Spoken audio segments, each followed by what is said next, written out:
Hey, everybody. This episode of Our Kids Play Hockey is brought to you by our title sponsor, NHL Sense Arena. Look, we all want our kids to succeed in hockey, but let's face it, finding training that's both effective and enjoyable can be a real challenge, and not to mention expensive and a total drain on time, especially if you have to drive to the rink, pay a private instructor. There's so many reasons that money gets spent on this game. But that's where NHL Sense Arena steps in. It's a virtual reality training game that brings the rink into your home that takes off-ice training to a new reality. It's designed to improve hockey sense and IQ, something that's lacking majorly in the game today for both players and goalies.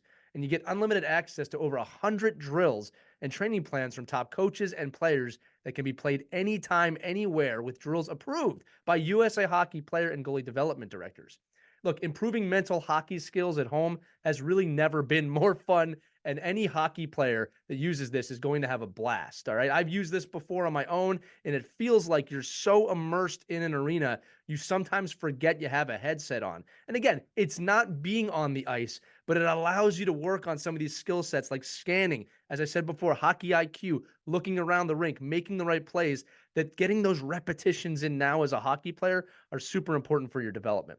So NHL Sense Arena is giving all the listeners an exclusive offer for $50 off an annual plan when you use our code Hockey Never Stops at checkout. Again, that's Hockey Never Stops. All you got to do is go to hockey.sensearena.com. Again, that's hockey.sensearena.com. Use the code Hockey Never Stops, and you'll save $50 on your annual plan of NHL Sense Arena. Make sure to check that out and enjoy this episode of Our Kids Play Hockey.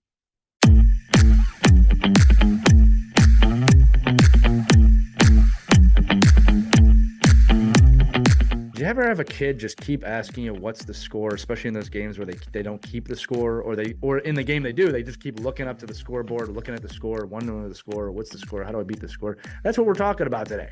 All right, how the score is not the only thing that matters in a game. It is important at the end of the game. You should probably know the score during the game, but the obsession over the score as a kid, as a coach, as a parent is not healthy. So Christy and I are going to walk you through today an episode about how to compartmentalize the score in a game and find new wins through a hockey game to really help the development of your child as a person, much less as a hockey player.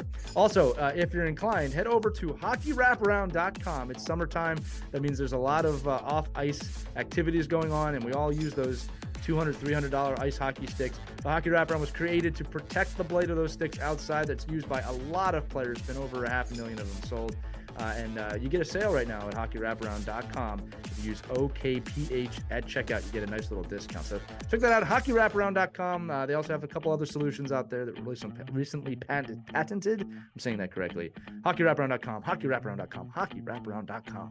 Check them out. But without further ado, let's get you into the Our Kids Play Hockey episode right now with Christy and I about compartmentalizing the score. Hello, hockey friends and families around the world, and welcome to another edition of Our Kids Play Hockey. I'm Lee Elias, and I'm joined with Christy Casciano Burns. Mike Benelli is on assignment tonight. Christy, usually we're saying you're the one on assignment, but tonight I get to say it finally. Mike Benelli is on assignment. Maybe one day I'll be on assignment, but it'll probably be for something with this, so it's probably not going to happen, now that I'm thinking about it. That's a lot to think about. It is. I'm trying to confuse the audience right away so then go, oh, let's get past this and get to the topic. So today we're going to be discussing a very interesting topic.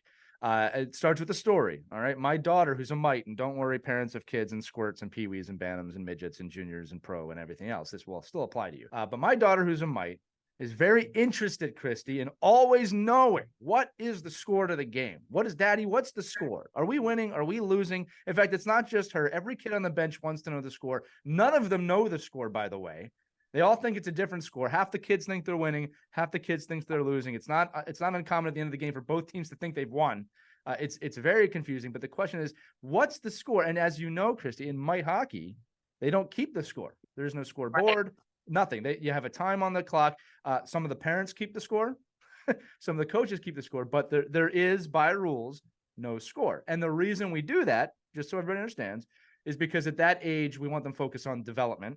Purely development, skating and playing, and not focused on the score. Now, while that's frustrating to a lot of people, even me at times, I do agree with this. And I think there's a larger lesson at play with just the score in general that we don't think about. So today's episode's kind of titled, Why the Score Doesn't Matter Until the End of the Game. Now, for all the coaches listening out there, yes, knowing the score during the game, parent and players too, all is somewhat important. You need to know where you stand. But the score itself is just a tally until the end of the game. The score is official when the game ends. That's when the score matters, right? No one ever talks about, yeah, we were winning 5-0. Did you win the game? No, but we were winning. Nobody ever says that, right? You say we lost or we won, or we blew a 5-goal lead, or we came back from a 5-goal lead. The score doesn't matter until the end of the game. So what Christy and I are going to go over today is a few things, that you can tell your kids if they're in a position where there is no score, like what are the right messages to give? And then for the older kids, how to apply this to making you play better no matter what the score is. Because I have seen the pressure eat kids alive, Christy, where it's a close game late and or they're down 2 goals and they start making these changes to the way they play without the coaching coming into play, and it can really disrupt the game. So before I dive in, I should throw it to you for a second, because I'm sure you've experienced this in your own parenting. Yeah, and this is a hard concept for the little ones to grasp because it's contradictory to what they're taught in school. We do keep grades, right, as a measurement. Right. Well, mom, the teacher lets me know if I got an A, B, C, an A plus. What? I don't understand. All of a sudden, measurements don't matter. What is that's it's a difficult concept for the kids to grasp initially, and you kind of have to explain to them this is a different environment. Yes, school, we do have that application. Okay, we measure you, we grade you so that you know where you are and what you need to work on. Well, why doesn't that apply in hockey then? And then you have to explain to them, because it's not individual anymore. You're part of a team. Great point. Okay, something bigger. So we're not grading each one of you as players. We're looking at you. How do you work together as a team? And we're not going to grade that. We're not going to put, a score on it. What you need to focus on is your teamwork. Your passing. Are you communicating with your teammates? Are you understanding the concept of the game? That's what you're focusing on right now, not scoring.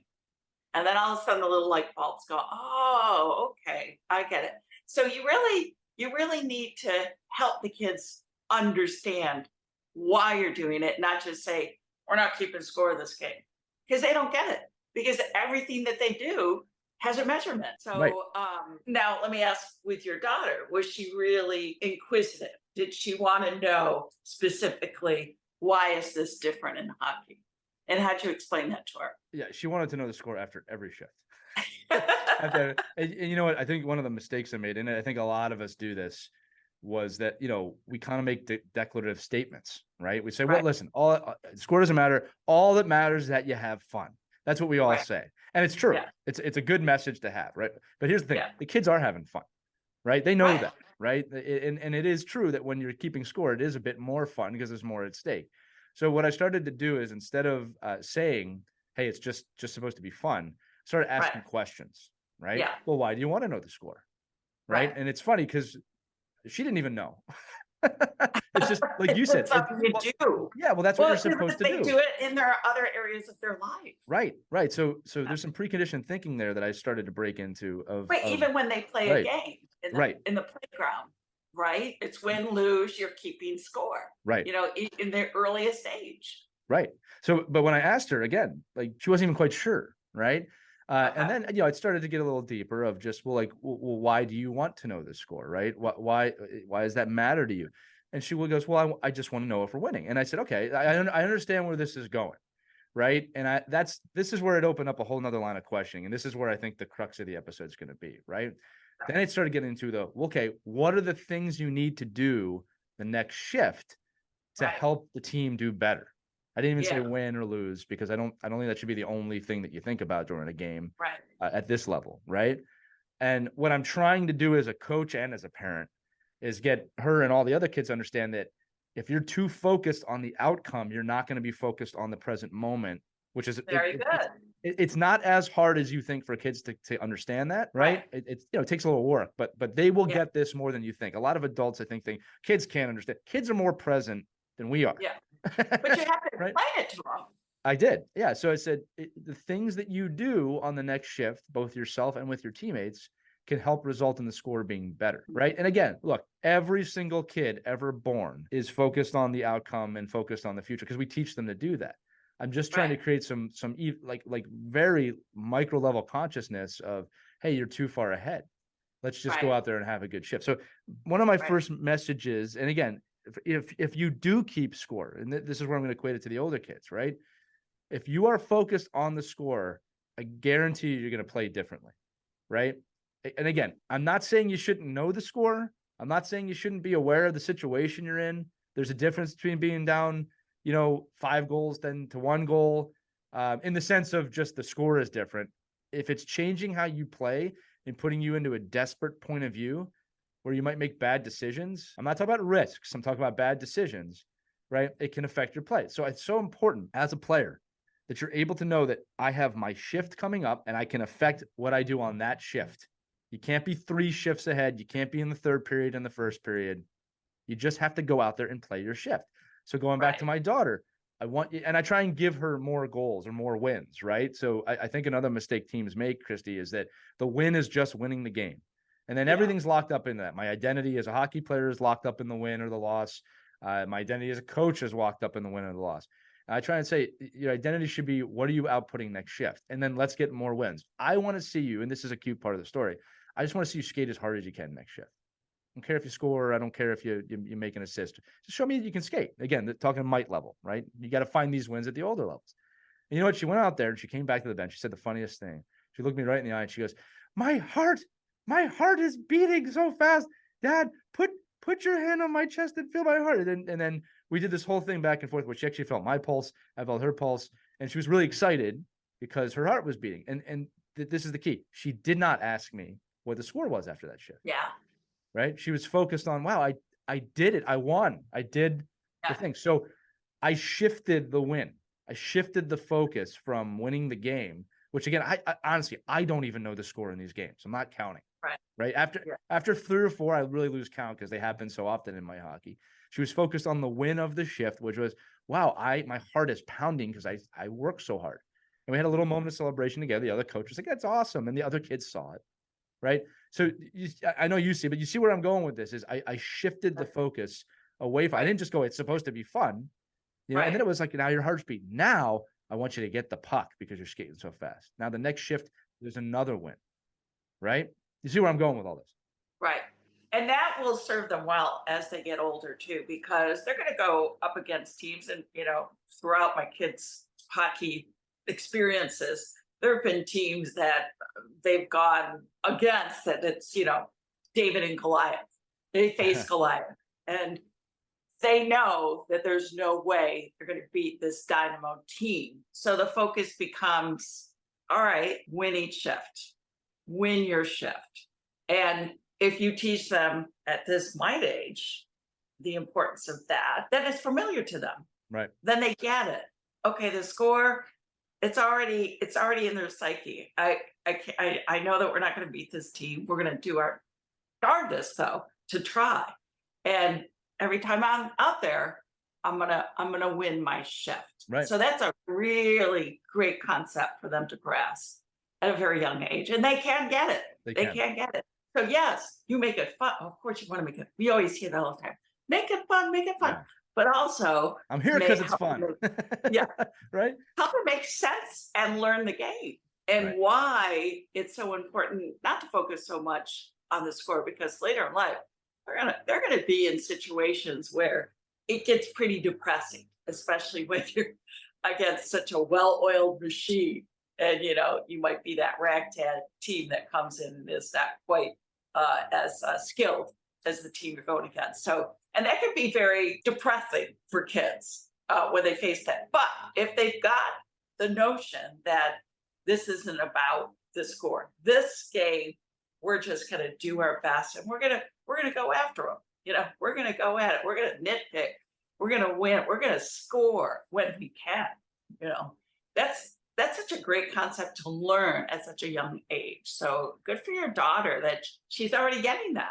She's like that. Yeah. Well, and I'll tell you too, to your point, integrity comes into play here when you know you're going to lose, or you're playing. It's very unlikely you're going to win. Let's say it that way, right? Yeah. Because what's funny, Christy? I talked about this many episodes ago, probably over 100 episodes ago. I remember talking about this team that we played when I was in youth hockey. It's probably a bantam, might have been a midget, and that's U18, U16, and we played this team that had not won a game all year, and we knew they weren't going to beat us, right? And the integrity that this team showed, knowing that, I never forgot it. I mean, it's a lifelong impact what this team did. I remember after the game, they thanked us for being there. They gave us sandwiches. I mean, they brought us food. They had a meet and greet. They wanted us to know all the teams. I mean, that really stuck with me. And it was not close. It was not a close game. And I'm thinking, wow, the integrity. I mean, it taught me something. You know what I mean? There's games we've blown out teams I don't even remember, because that wasn't part of it, right? So there's a lot that goes into winning and losing. Now, I want to address this too, because I'm sure there's some people listening, and I get this in conversations all the time about the competitive nature of sports. And I want my kid to be competitive. And how are they going to be competitive if they don't know the score and they don't want to win? And this is where I think there needs to be a little bit of a social shift. All right. And this is where in my opinion, my coaching experience comes into play. All right. I hate to lose, Christy. I hate it. All right. Of course. I hate it. Right. But the stuff I'm talking about, focusing on what you control, being present, has not waned my hatred for losing. If anything, it's actually made me more competitive. Right. So I think that there are parents that go, you can't lose, you gotta win, you can't. Yeah. And the thing is, all I think you're doing is using the power of negative reinforcement to scare the crap out of your kids. And again, look, there is a power in that. I'm not gonna lie. There is a power in creating a fear of losing. All right. It will make some athletes do incredible things. However, I do not think it's more powerful than positive reinforcement. I think every article out there today from the NHL down shows that the positive reinforcement is better. Again, every kid's different. I got to say that. Right? Some kids are motivated a bit more when you get on top of them. But I'm trying to say this, that only focusing on win and loss of the score, I don't believe that is going to make your kid more or less competitive. The most competitive people I know have an ability to be in the present moment. And if you look at any sport, Michael Jordan, I'm talking champions, Michael Jordan's, Kobe Bryant's, Wayne Gretzky's, Mark Messier's, they have an ability to be extremely present and competitive at the same time. And this is the point I'm trying to make. Where and when do you think they learned to do that? Right. It's a progress over time, but I bet you it started at a very young age. The ability to be present. And a lot of it starts, Christy, with the failures and understanding how to compartmentalize a massive failure. Going through those athletes. Again, Jordan didn't make his high school basketball team. Very well-known story. Kobe Bryant had to move around his entire life. Started in the NBA when he was 18. It was not awesome. Wayne Gretzky, people would say, well, he was gifted from birth. That dude didn't win a Stanley Cup right away. He had to lose to win a Stanley Cup. Right? You can look at the NHL. Look at every great NHL team. I'm just going back in my head. The Blues didn't win forever. The Capitals couldn't beat the Penguins. I mean, I'm just going back through time here, right? There's got to be losing, and there's got to be a way to lose in which you learn, right? So kind of bringing this back full circle. If your kid's only focused on winning, they're missing out on these life lessons and how to compartmentalize losing. There's a lot of wins and a lot of losses in a hockey. There's a lot of them in a shift. The whole game is based on capitalizing on other people's mistakes. Right? The whole game. You're going to win and lose in your shift. Every shift. I don't think I've ever had a shift where I won the whole shift. I mean, like from the second I got on the ice to the second I got off the ice, we'll say that was more than 20 seconds. I don't think it's ever happened. Right? So teaching these lessons, focusing on what you can control, trying to be present, not creating unneeded tension. Right? Here's another one I'll say to you, Christine. I'll throw it back to you. And I've seen this so many times as a coach. Coaches typically have a game plan. We'll talk a little bit higher levels now, right?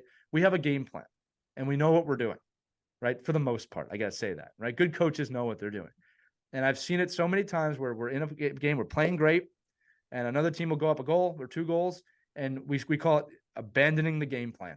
We'll see players start to abandon the game plan and start doing what they want to do because they're feeling the tension of the moment. And look, sometimes it's not ill will. It's just, I want to win. I want to win so bad. That's not what we need in that moment. We need people to stay the course and play the game plan. and we'll let you know when you should take risks. Yeah. Right. And inevitably, I'd say 9.5 times out of 10, when we have players taking risks and abandoning the game plan, it gets worse and worse and worse and worse. Right. Right. Right. All right. Yeah. But when you stick to the game plan, things happen. And that's really important for kids to learn too, because I can remember a couple of games with my son's team, and we had a very gifted player, and he felt like there were if they weren't winning, that it was up to him Right. to carry Right. the game. So he would go rogue, Right. and he'd go off on his own, and he'd do these stupid plays because he thought, well, I'm the only one who's going to save us here, Right. and he abandoned the team and he abandoned the game And how did that work out? Not well. Yeah, just say never worked. Ended up in the penalty box and might have even gotten thrown out, ejected for one of the games because he couldn't control his emotions. Right.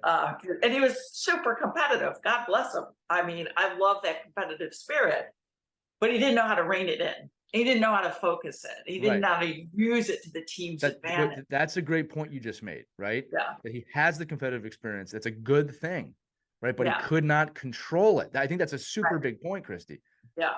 I mean, he went off and became this fantastic football player, which kudos to him. Right. But at the age of 12 and 13, and I got to tell you, this kid was gifted. I mean, people would just come around to our ring just to watch him play. That's how talented he was. But he needed a lot of coaching around him to try and figure out how to be control his emotions. I mean, that's what got to him. And because he had such a fire in him, he wanted to win, and he didn't know how to tone it down and how to say, okay, how can I channel this and use it to the team's advantage rather than just I'm going to save the day, I'm going to win the game, and that doesn't work out.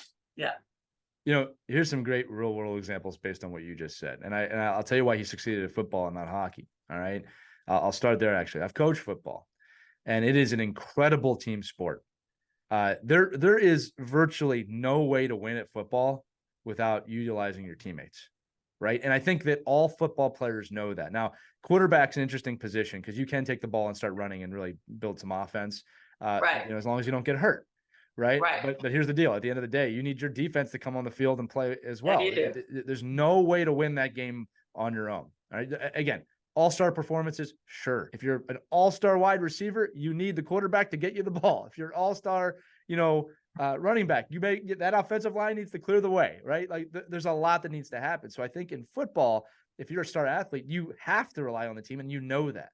Whereas in hockey, I think there's an appearance because you're skating so fast that you don't need to do that. Now, I can't tell you in youth hockey, bringing it back, Mite, Squirt, Pee Wee, how many times I have seen an athlete who's gifted go 1-on-4 against the other team. And I am not sure that I've ever seen a player come out of that and score.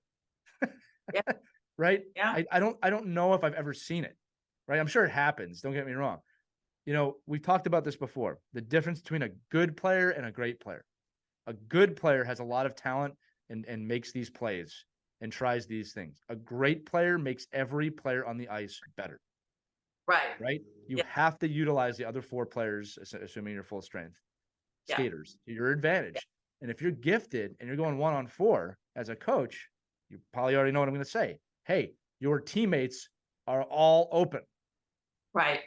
Create the space and get it to them. Right. And you do see that a lot with the very gifted players. Exactly what you said, that they don't realize how important their teammates are. That they tend to, want to be the hero, which is great. But to your point, seeing that you've got the open teammates, it's so many times I've seen these gifted players just go with the puck and like, I'm on my own. This is mine. And not use their teammates. Yeah. It failed in the end. I mean, you might win, you might score a few goals, but in the long run, like you say, it's a marathon. It's not a sprint. It's not going to serve your team well. I'll say this too. Someone might say, well, my 4 teammates aren't great. They're not good. Right. Well, I'll tell you what, 4 open players if I gave them each a shot during a game with no one on them, I think there's a better chance of them scoring than me scoring going 1-on-4 5 times. Right. You know what I mean? So, Yeah. and again, I coach kids like this. And it's hard. It's hard when they're talented and they don't see everybody else. I'll tell you another thing about youth hockey before I jump into this Barkley story.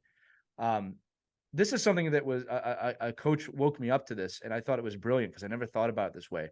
That you'll get these hot shots at might that are really good. It's natural, and squirt too. You just have kids with some more ability. And I Right. remember thinking that, and I told him, like, if that kid doesn't learn how to pass the puck and share the puck, his teammates are going to hate him or her Yeah. when they get older. And he said this, and it made me really think. He goes, "You're right, 100%. When they get older, that's true. The problem is at the might age, and somewhat at the squirt age, that kid's a hero to his teammates That's because true. because at that age, that kid can't miss. They're the hero. That's how they view it, right? Even if Yeah. they're not getting the pass, they just want to win the game, right? And again, this is another reason why we probably shouldn't keep the score, right? Because all that's going to happen is the best kids are going to get the puck, go end to end, and score. Yeah. And it's about, I want to teach that 8-year-old, hey, I want you to get 3 assists today because assists Right. are worth as much as goals. And it's important that your teammate gets shot too. But they never score when I pass them. And they're never going to score if you don't pass to them. We need to Right. teach them the score doesn't matter. We're not Right. keeping score. And then I would Right. say the score for you today is how many great passes can you make, whether they score or There not. you Can go. you make 5 great passes in the game today, whether they score or not? All right. You Right. can also score 5 goals, right? But you got to make 5 passes. I'm changing what the win is, Right. right? And again, I swear to you, parents, I don't know the score at the end of these mic games. I mean, I might have a clue if it's lopsided, but I can't tell you the score because I'm not interested, right? And on the bench is another mistake I think a lot of mic coaches make. They give play-by-play to the kids on the ice. Now, again, we have a lot of volunteer parents helping. God bless you all. We appreciate you. But telling the kids on the ice where to go and what to do is not coaching, No. right? And I'll admit it's hard. What I tend to do is I'm coaching the kids on the bench, right? So, hey, did you see that play that he or she tried to make? This would be a better play to make when you're out there. All right. And again, for those of you who see me coach, I'm guilty of this too. I say things on the ice all the time. Hey, go here, do this. All right. But it's got to be a mentality, a development mentality. I'm not just trying to get them to score. We want these kids to pass. Now, let me tell you this really quick Charles Barkley story because I don't want to forget it. He was giving an interview recently about the modern NBA and how you have some very high scoring players, but they're on bad teams, right? And he went on to talk about if you look at the championship teams, players don't tend to be like that. There's not one great player. There's a great player that gives the ball up to other players. They move around. They learn to play through that player, not by themselves. Right. Jordan had this. If you look at Jordan from the early 80s to the early 90s, he's putting up ridiculous numbers every night, but they both weren't winning. It was only when he got a supporting cast and they shared the ball and they knew what they were doing and they were a great team. Don't get me wrong. Right. But they started to win. You can look at the Denver Nuggets this year. If you're a basketball fan, they share the ball. Ted Lasso, wonderful show, talked about this, about playing through their best athlete and making sure that the ball got delegated the right way. Hockey, it's essential. It is absolutely essential. I don't care if you have Ovechkin or Crosby on your team. They won because they understood how to utilize their teammates, right? And they Right. had great defense. You look at the Vegas Golden Knights this year. Tell me the superstar on that team. You had a few players that had great seasons, but there was no one that like just stood out as, wow, they won because of that guy. They won Right. because of the team working together, right? Mhm. We need to implement that at a younger age because it's not about making the NHL. It's about the workplace, Christy. And just when you're done playing, being a productive member of society. That starts Right. at 6 years old. Yeah. Yes, it does. Yeah. I remember there was one coach on our, I think it was Joey's team, squirt level, and they were not very good at passing. So he got together with another coach, and they had a game. It was a non-league game, and the rule was you had to pass 3 times before anybody could score. So you weren't allowed to go up and shoot on the net until you passed it at least 3 times. Right. Then you could shoot at the net, and it really helped the kids a lot because all of a sudden, I mean, everybody wanted to score right, but they couldn't score until they passed at least 3 times to their Brilliant. teammates. And it really kind of helped them realize, and they were actually became a better scoring team with that concept that was kind of set in their minds early on in the season. So there are things you can do to try and help the kids get away from being that puck hog. I'll use that term. It's a great term for you. Yeah. Yeah. I like that one. Yeah. Yeah. Yeah. And also the other great little tidbit that a lot of coaches along the years have used with my kids, especially during a losing season, is learning how to flush it. Mm-hmm. So after a game, you get beat up really badly, you just flush it. Because guess what? The Zamboni is going to resurface the ice. All those bumps and cracks in the ice are going to be gone. You get another shot at it, a new surface, new beginning, another chance at it. So just learn from your mistakes, flush it, and then start fresh. That's another great concept for your kids to learn when they're young. I agree. Another great one, and again, just to bring up Lasso again, Ted Lasso, is be a goldfish, because a goldfish has like a 3 to 10 second memory. 10 memory. Yeah, be a goldfish, be happy, happiest animal in the animal kingdom.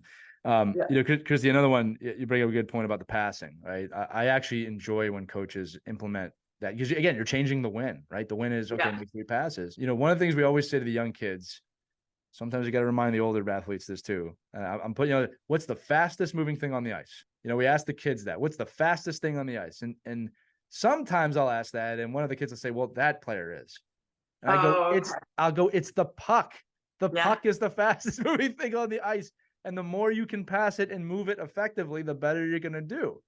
Right. And it's amazing. Sometimes I have to remind them the puck is the fastest moving thing. So for the parents listening, look, I'm going to say this too, as a coach and formerly a development coach. All right. There's a lot of skill sets in hockey. Being a great playmaker is insanely valuable.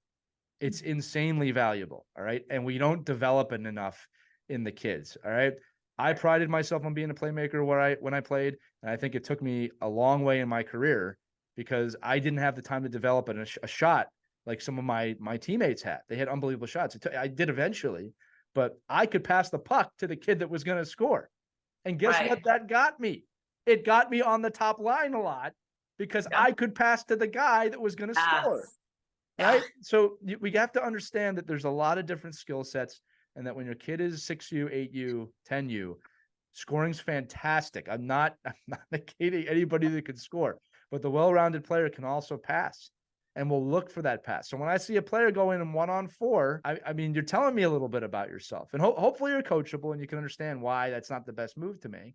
Or when I see a player, Christy, go, beat 1 or 2 or 3 kids and score, but we're losing a lot, and they celebrate like excessively, I'll say. Right. What are you doing? Yeah.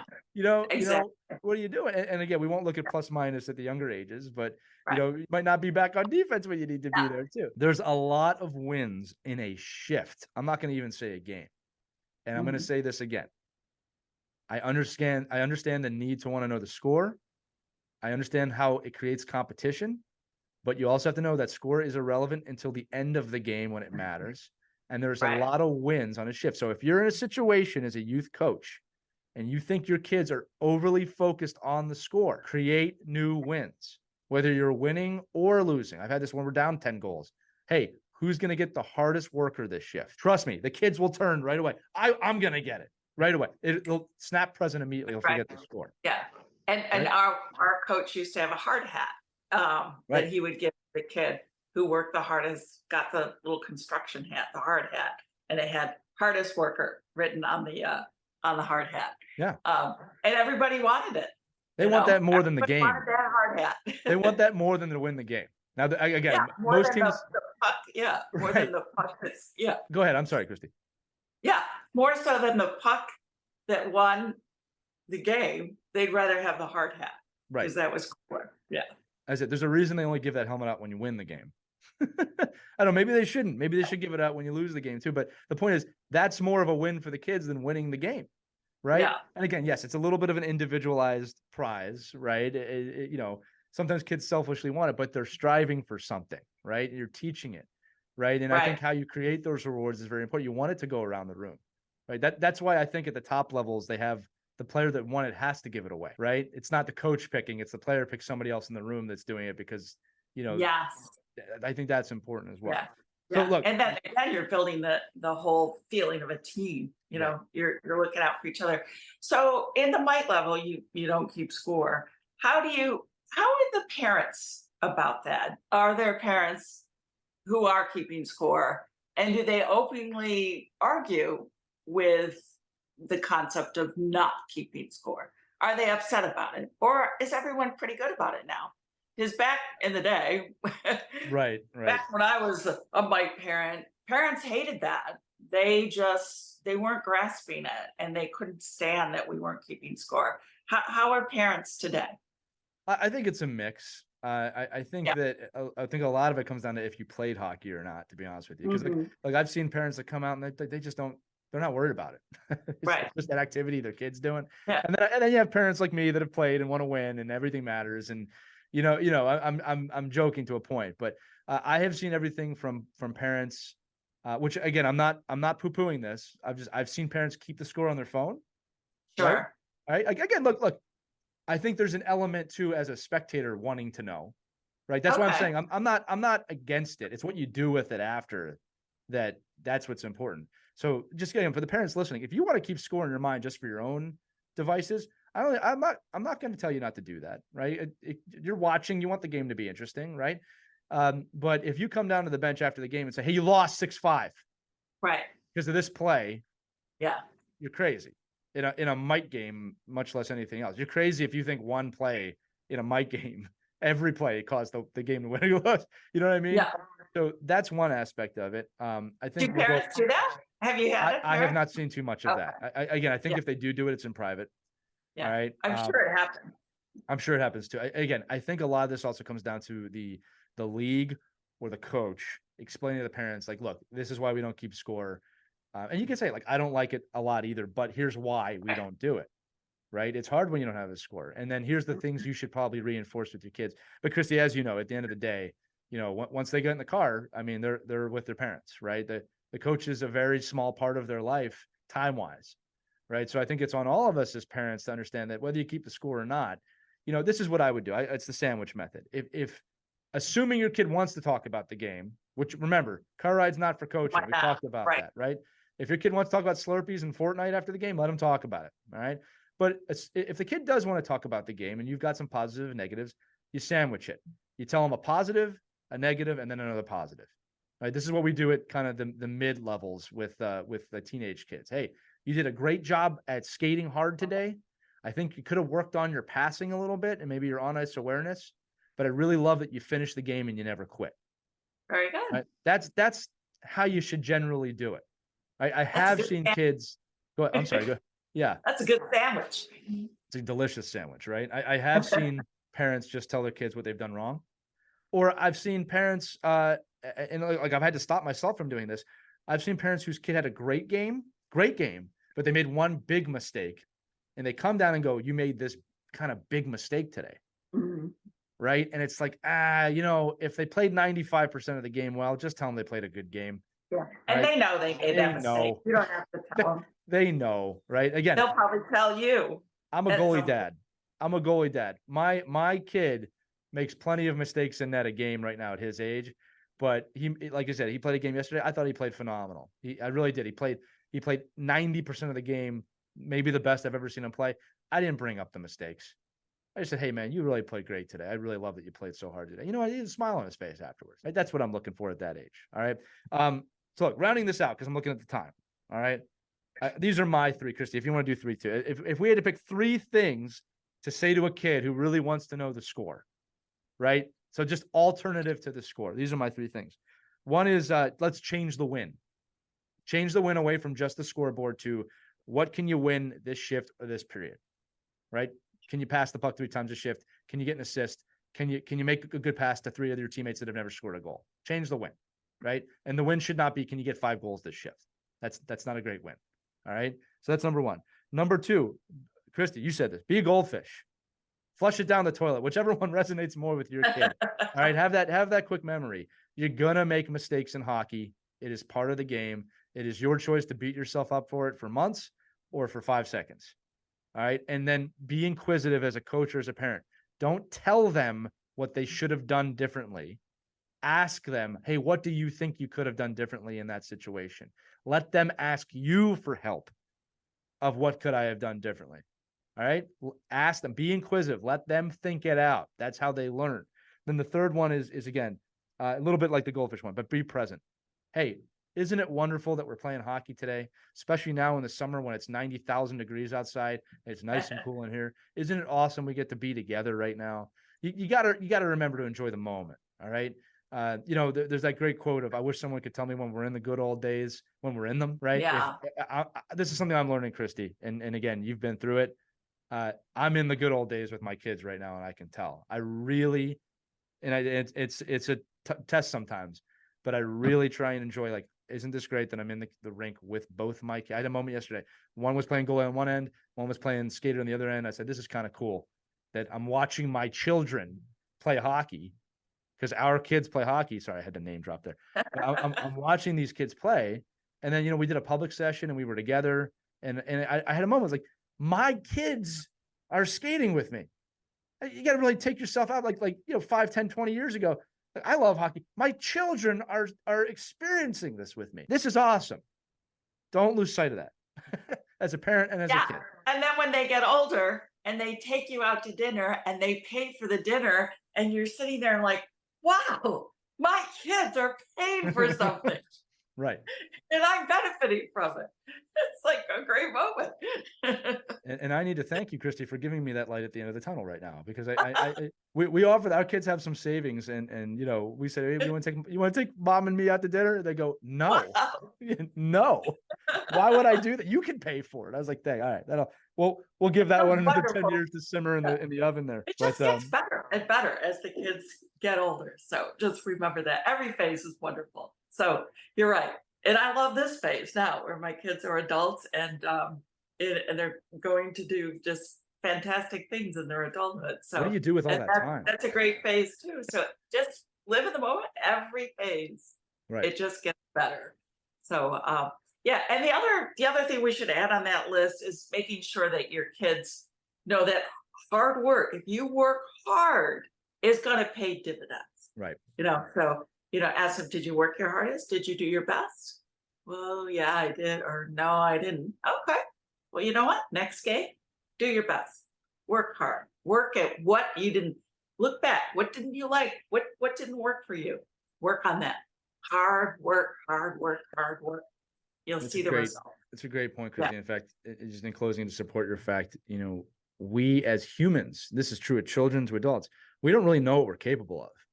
Right. And I think that with kids, well, how hard did you work today?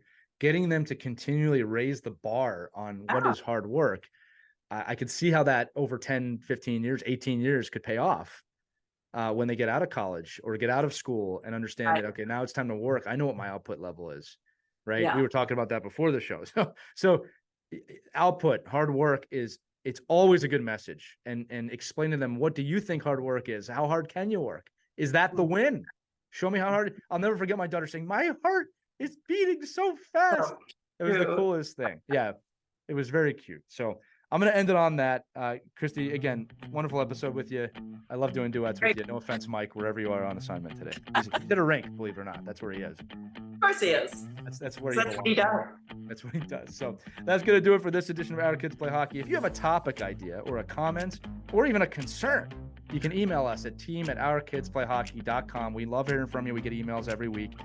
Parents asking for advice or telling us that an episode meant something to you. So don't be shy. Feel free to reach out to us about that. And of course, you can listen to all of Our Kids Play Hockey, Our Kids Play Goalie, or the Ride to the Rink episodes on the Our Kids Play Hockey channels, which is ourkidsplayhockey.com, or wherever you listen to podcasts. Above all, thank you for listening. Thank you for being here. Thank you for your 5-star reviews on every podcast platform that you listen to us on. Have a wonderful day. Skate on. We'll see you next week. We hope you enjoyed this edition of Our Kids Play Hockey. Make sure to like and subscribe right now if you found value wherever you're listening, whether it's a podcast network, a social media network, or our website, ourkidsplayhockey.com. Also, make sure to check out our children's book, When Hockey Stops, at whenhockeystops.com. It's a book that helps children deal with adversity in the game and in life.